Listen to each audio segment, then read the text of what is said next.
while we don't have quotes from Kurt Cobain regarding which specific guitar was his favorite or which guitar was used to record which song, we do have a quote regarding which guitar model he most preferred. In a fall 1991 interview with Guitar World magazine, in response to the interviewer saying, "Speaking of guitars, you seem to prefer low-end models," Kurt said, "I don't favor them, I can afford them. I'm left-handed and it's not easy to find reasonably priced, high-quality left-handed guitars. But out of all the guitars in the whole world, the Fender Mustang is my favorite. I've only owned 2 of them." An argument could be made that as Jimi Hendrix is to Stratocasters, Kurt Cobain is to Mustangs. In the late 80s and early 90s, Fender Mustangs were easy to find cheap and secondhand, and this availability made it a favorite in the underground scene. That all changed after Nevermind and Nirvana's groundbreaking music video for Smells Like Teen Spirit came out, turning the entire music industry upside down and leading to grunge and alternative rock taking over the world. At the forefront of the music video is Kurt's 1969 Fender Competition Mustang, an absolutely stunning instrument with its memorable racing stripes and matching headstock. Now, Fender Mustangs were desired and highly sought out again. It went from a cheap beginner's model to a symbol of the grunge revolution. Since then, Fender Mustangs have become highly valuable and collectible. Nirvana and Kurt Cobain are big reasons for that. All 3 of Nirvana's eras have their own distinct Fender Mustang, each beautifully capturing the essence and spirit of its respective time period in their own distinct way. Nevermind has the previously mentioned Competition Mustang, what is arguably one of the most famous guitars of all time, and is currently the most expensive electric guitar in the world, after it sold for $4.6 million in 2022. In Utero has the Skystangs, particularly Skystang 1, which was Kurt's most used guitar during Nirvana's final 2 tours by a long shot. The centerpiece of Live and Loud and what Kurt played at Nirvana's final show. Skystang 1 is currently the 10th most expensive electric guitar in the world, after it sold for $1.5 million in 2023. Bleach has Kurt's first Mustang, which was also his first actual Fender guitar. A ramshackle instrument that went through various janky setups, barely being held together through each iteration before being forced to be reborn again. I cannot think of a guitar that better captures the young and naive DIY punk energy of the Bleach era more than this first Fender Mustang does. In this video, we will be taking a deep dive into the history and various forms of Kurt Cobain's Bleach Mustang.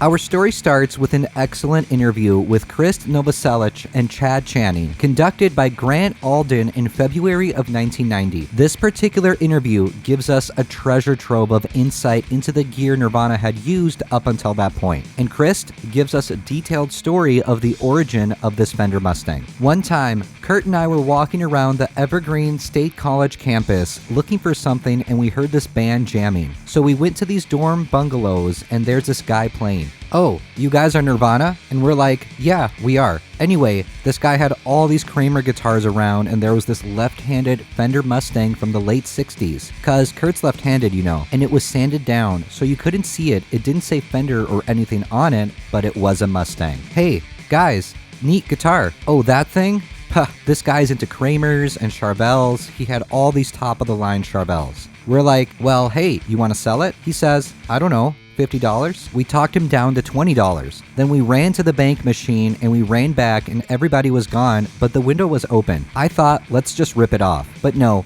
we knocked on his door. We bought it for $20 and we had a couple of frets. We had a fret job done to it, and God, it was just a beautiful guitar. And what did Kurt do? He just smashed it, like all his guitars. I've noticed that there's a misconception that Kurt got his Competition Mustang for $20 from a college party. That story originates from this quote, and with when this interview was conducted, and with how Krist physically describes the guitar, we can say with certainty that this is not the Comp Stang, but the Bleach Stang that was purchased in this story. I feel like I'm probably bursting some bubbles because I see this come up in a lot of comments, as it is very poetic to think that what would become a $4.5 million guitar was originally bought by Kurt for $20, but this is simply not the case. This is not the competition Mustang's origin story, it's the Bleach Mustangs. This guitar makes its first appearance on November 23, 1988. In this first form, we can see it exactly as Krist described it, sanded down and with no visible logo on the headstock. We already start to see why the previous owner let it go for so cheap. It was essentially just a shell, no pickguard and no neck pickup. The bridge pickup and control plate both came from Kurt's original Univox Phase 3 High Flyer, which had been smashed the previous month on October 30th, 1988. This concert on November 23rd is the first show after that October 30th show where this High Flyer met its end. Parts of it went on to live in this Mustang.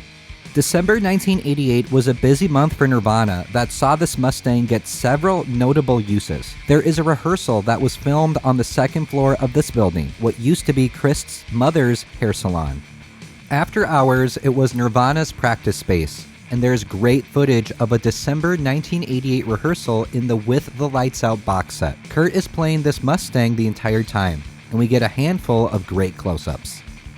On December 21st, we see it at the show at the Haquim Eagles Hall. Honestly, amazing that footage of this quality even exists, with Nirvana being nothing more than just a little local act at the time.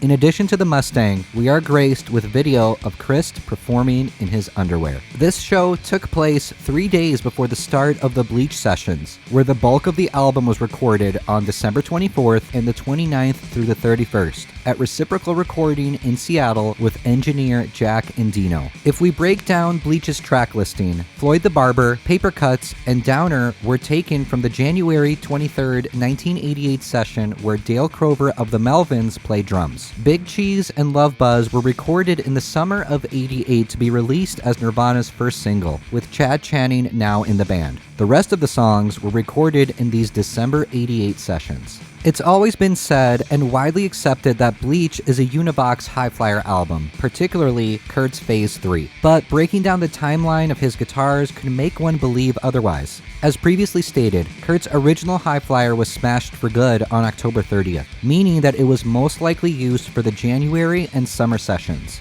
Kurt isn't seen with another High Flyer until May 1989, with him using this Mustang exclusively in the time in between. I'm not trying to say definitively that that's the guitar he used in the December sessions. I wasn't there, but I'm simply pointing out that's a strong possibility the majority of Bleach was recorded on this Mustang due to this evidence. And to just add on to that, we also see it in between the dates of the December sessions, as they played a show on December 28th for the Sub Pop 200 release party. In the footage that's available, Kurt only plays this Mustang. Another show that exists in exceptional quality considering the times and circumstance. And in my opinion, this is a must-listen early Nirvana show. After Bleach is recorded, on January 6th, 1989, we get the clearest close-up photos to date and see the Mustang is now in its most recognizable form. It's got a pickguard that was made from a vinyl record, the exact record being Where Are the Dead, a religious spoken word sermon given by televangelist Jerry Falwell at the Thomas Road Baptist Church.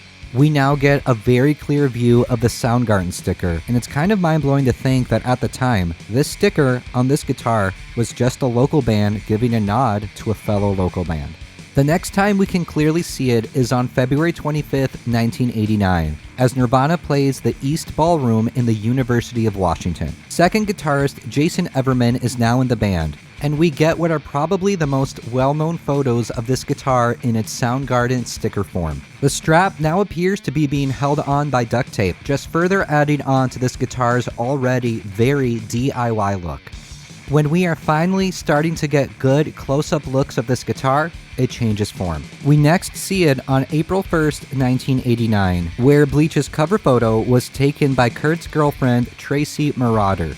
We can just barely make out the Mustang, which has been repainted blue and now has a white pickguard. A funny note is that Jason's Telecaster, the most clearly visible instrument on Bleach's cover, has a vinyl record pickguard, the exact record being At War with Satan by Venom. I have no idea if this was coordinated by Kurt and Jason, but you could very much look at their vinyl record pickguards as a call and response to each other. Where are the dead? At War with Satan.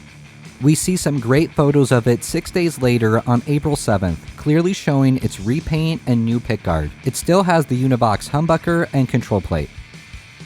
We get the best look at its blue color a week later on April 14th. Seems like Kurt definitely had a thing for blue Mustangs. 2 shows later, on May 26, 1989, is when we first see Kurt's second high flyer appear, the Natural Phase 3 that is seen on the cover of the Blue EP. The Bleach Mustang now takes a back seat as the high flyer becomes Kurt's primary guitar until it is smashed and replaced by a white Phase 3 high flyer. We seemingly see no trace of this Mustang until February 9th, 1990, where it was used and smashed for the final time at the Pine Street Theater in Portland, Oregon.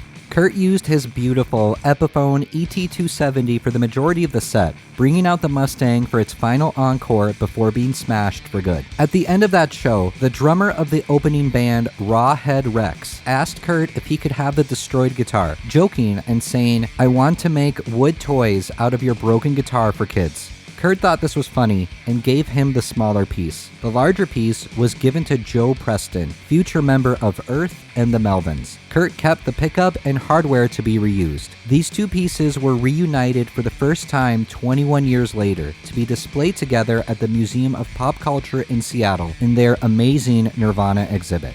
The Pine Street Theater show is included in the 20th anniversary edition of Bleach. It's poetic and fitting to think that the guitar on the album cover is maybe what was used on the majority of the studio album, and the final sounds it ever made are clearly heard in the included live show. Perfect bookends to what could be considered, in my opinion, the quintessential Bleach era guitar.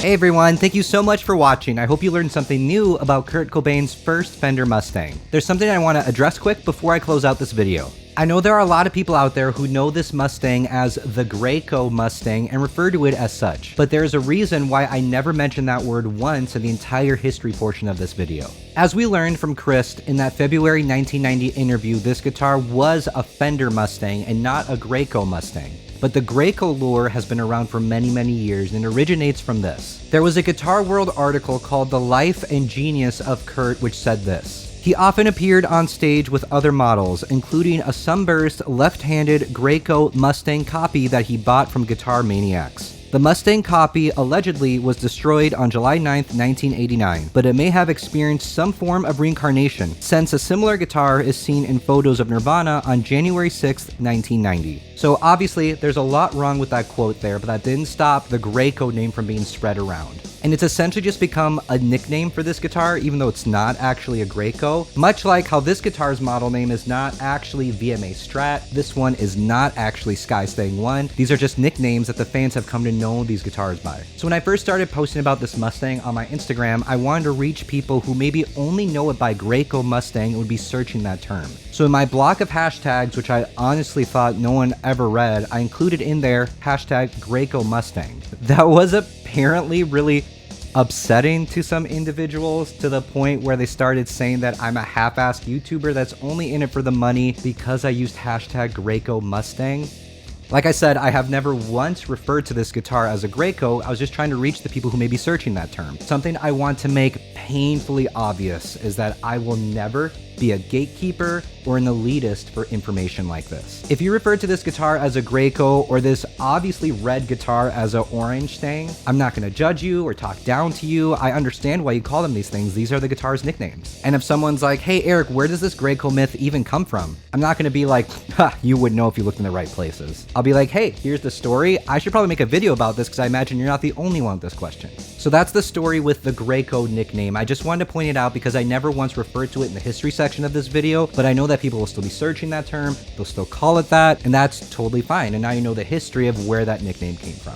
On a much cooler note, there's been a big update to my personal Bleach Mustang that was made by Krist store. This guitar was a surprise Christmas gift for my friends Krist and Tor, and as if that wasn't enough, a few weeks later I got another package from Tor, and he sent me a vintage Univox Phase 3 High Flyer humbucker. The same exact model humbucker that was in Kurt's actual Bleach Mustang. It was kind of difficult to get it installed, but I've got it in there, and that's what you've been hearing in the background of this video the entire time, is my Bleach Mustang that now has an actual vintage Univox Phase 3 humbucker. And guys, this humbucker has been unreal. When I put it either through my twin or my Randall Commander and have my DS1 on, it just screams Bleach. It's crazy how close it gets. So huge, tremendous thank you to Tor for sending me this pickup. As if the guitar wasn't enough, you went the extra step. There's a Christmas gift part 2. You're extremely generous, my friend, and I'll never be able to thank you enough. So you can all expect to see much more Bleach content coming up with this guitar. Thank you all again so much for watching, and an extra special shout out to my Patreon supporters. Be sure to follow me on Instagram and TikTok at Nirvana Guitars, and check out my other Nirvana gear videos right here on YouTube.